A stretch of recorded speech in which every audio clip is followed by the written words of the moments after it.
Salut à tous les amis, j'espère que vous allez bien.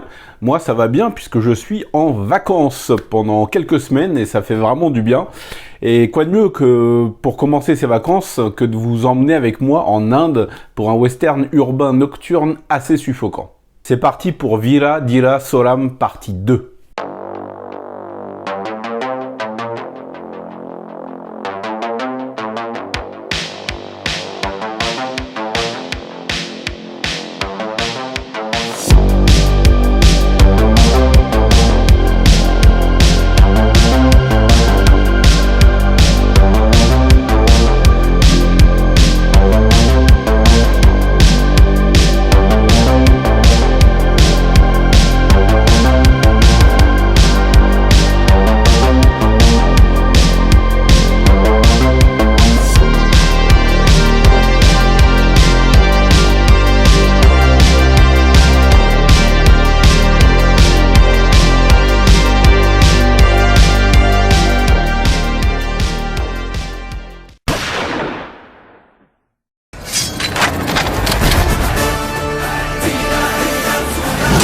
Le film est réalisé par Arun Kumar, un réalisateur tamil qui a 38 ans, il est assez jeune. Il est connu pour avoir réalisé plusieurs films, dont un, il me semble, j'avais parlé sur la chaîne, qui s'appelait Cheetah, avec l'acteur Siddharth, qui parlait d'enlèvement d'enfants, que j'avais beaucoup apprécié. Il a aussi réalisé un film qui s'appelle Sethupathi. Alors c'est pas avec Vijay Sethupathi, mais j'ai quand même très envie de voir ça. Et il a réalisé un autre film qui apparemment est très connu et a bien marché, vous pouvez me confirmer ça dans les commentaires, avec donc Vijay Sethupathi, qui vous le savez est mon chouchou.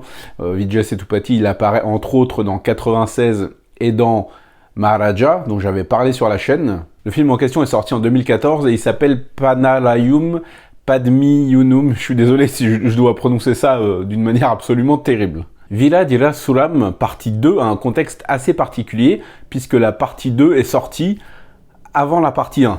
Donc c'est une séquelle à un film que l'on n'a pas vu et je trouve que c'est assez étrange comme manière de faire, mais l'acteur Vikram, qui joue le premier rôle de ce film, a confirmé que la partie 1 allait donc bien se faire, et également une partie 3. C'est en tout cas ce que je viens de lire comme information, donc on serait donc sur une trilogie, et on nous balance donc l'histoire au milieu.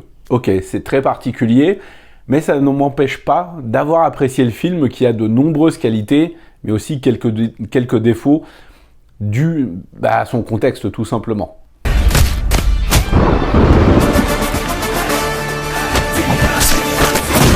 L'acteur Vikram, on l'a vu l'année dernière dans le film Thangalan, qui était très bien, très beau, assez particulier dans son rythme, et on va aussi retrouver ses particularités dans le film dont je vais vous parler. L'acteur Vikram, il a aussi joué dans Ponniyin Selvan, en 2 parties.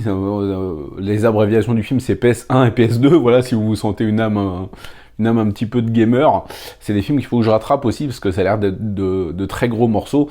Mais surtout, Vikram, il a joué dans un film que j'adore et que je rêve de voir ressortir au cinéma en 4K, c'est Ravanan, avec Aishwarya Rai. Veera Dhira Soram, donc, va nous raconter l'histoire de plusieurs personnages, notamment donc de l'acteur Vikram, qui interprète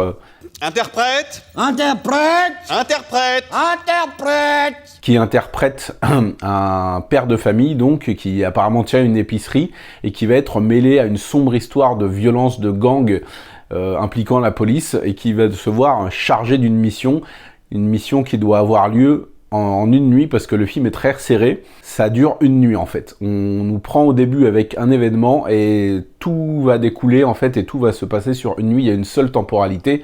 Une nuit dans un petit village indien, et j'aime déjà beaucoup le contexte parce que ça va donner lieu à de très très belles images. La photographie du film est extrêmement soignée, la réalisation est minutieuse, notamment lors d'un plan séquence que j'ai trouvé assez fou. C'est pas le plus fou techniquement que vous verrez, mais dans son visuel, je l'ai trouvé vraiment très galvanisant. On suit Vikram qui est blessé, qui a l'arme en main, qui déambule dans son village alors que plusieurs bâtiments sont en feu, et il est illuminé par les éclairs d'un orage. Cinématographiquement, j'ai trouvé ça absolument incroyable et magnifique. C'est très galvanisant. Et le film a plusieurs morceaux de bravoure, notamment un plan séquence assez long. Justement, on voit cette scène qui dure une bonne grosse dizaine de minutes, voire un peu plus. C'est un film qui est assez bavard. Il n'y a pas forcément énormément d'action, sauf sur la fin, dans les 20 dernières minutes, on va dire, où vraiment on a plusieurs affrontements, plusieurs courses-poursuites. C'est un film qui va poser une atmosphère et surtout qui va travailler une tension qui ne désemplit jamais. Le film dure plus de 2h40 et pendant 2h40, on a une tension et une montée de la tension qui est vraiment extrêmement bien gérée. On suit plusieurs personnages qui sont assez ambigus, notamment un inspecteur de police qui est interprété par l'acteur S.J. Surya, que je ne connaissais pas, mais dont je vois le nom revenir assez souvent. Le contexte nous est planté et il y a vraiment, comme je l'ai dit, une atmosphère qui monte et qui se met en place progressivement. On est souvent en bordure de la ville avec les personnages qui vont discuter entre eux et au loin, on va voir des feux d'artifice, donc parce qu'une fête se prépare au sein même du village, au cœur du village. Ça donne lieu vraiment, comme je l'ai dit, à de très très belles images. Le film est très soigné techniquement. Au niveau de l'intrigue, j'ai trouvé ça peut-être un petit peu tortueux et laborieux peut-être, mais j'avais aussi trouvé, comme je l'ai dit, ce petit défaut dans Tangalan, parce qu'il y a pas mal de, finalement on va faire quelque chose, ah bah non on va le faire mais plus tard, non on va revenir sur notre décision, non on va le faire quand même mais d'une autre manière, ah non finalement on annule et on revient à ce qui a été fait précédemment, ah non finalement on reprend cette décision. Il y a pas mal d'allers-retours dans le script qui m'ont un petit peu fatigué, on va dire, mais le film reste quand même une expérience vraiment à vivre. Ça a vraiment une atmosphère crépusculaire, une atmosphère nocturne vraiment très soignée, très travaillée, et vraiment on est dans un pur western avec des personnages qui semblent sortis d'un western, mais un western moderne donc, qui se déroulerait en Inde. Chaque personnage veut défendre sa famille. Donc vraiment, oui, c'est un film que je trouve très réussi, qui est un petit peu bavard, un petit peu exigeant au niveau de son intrigue et qui est aussi peut-être un petit peu compliqué à suivre, parce que comme je l'ai dit, donc c'est le deuxième film d'une potentielle trilogie. Donc on nous balance l'histoire au milieu, on n'a ni le début ni la fin.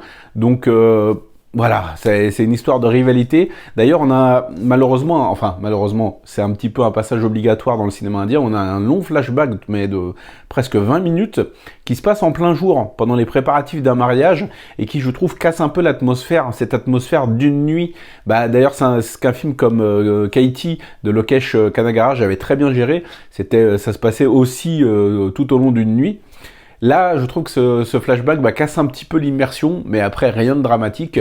Et je tiens aussi à saluer, maintenant ça me revient en tête, la performance de l'actrice Dushala, qui était présente dans Ryan, le dernier film de Dhanush, qui, là encore, livre une très très bonne prestation.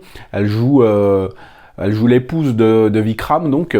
Et c'est marrant parce que Vikram, il est bientôt 60, enfin presque 60 ans, et elle est quand même relativement jeune, mais le mec est tellement beau, tellement tellement beau, oui, je vais même pas dire tellement bien conservé, il est jeune quand même, 58 ans, c'est rien, que l'écart d'âge ne se sent pas trop, je trouve. En tout cas, voilà les amis, si vous avez la chance de pouvoir aller voir le film en salle, même s'il a des petites imperfections, c'est quand même une œuvre à découvrir si vous aimez un peu si vous avez aimé par exemple Jericho Bridge, je crois que c'était ça le titre, cette espèce de western avec une femme flic qui devait repousser les assauts d'une bande organisée, c'est un petit peu le même ton, on va dire. Donc ouais, je vous invite vraiment à découvrir ce film, d'autant plus que je trouve qu'en ce moment, la distribution des films indiens commence un petit peu à s'amplifier, je trouve, à s'améliorer. Moi, j'ai raté le film qui était diffusé près de chez moi et je l'ai rattrapé au Gaumont-Saint-Denis, mais il était diffusé près de chez moi dans le 94, dans un UGC.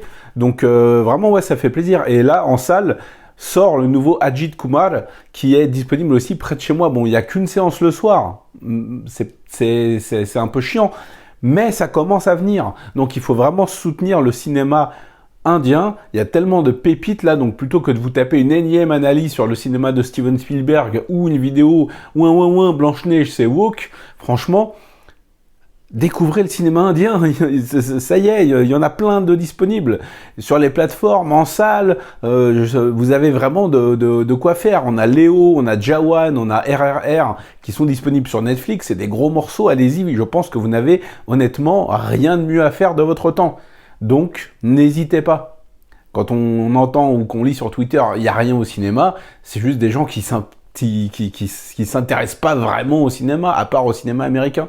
Donc là, on a la chance d'avoir beaucoup de films indiens qui commencent vraiment à mieux sortir, on va dire, à être mieux distribués. D'ailleurs, on salue les distributeurs, que je sais, c'est un gros boulot. Les traducteurs aussi.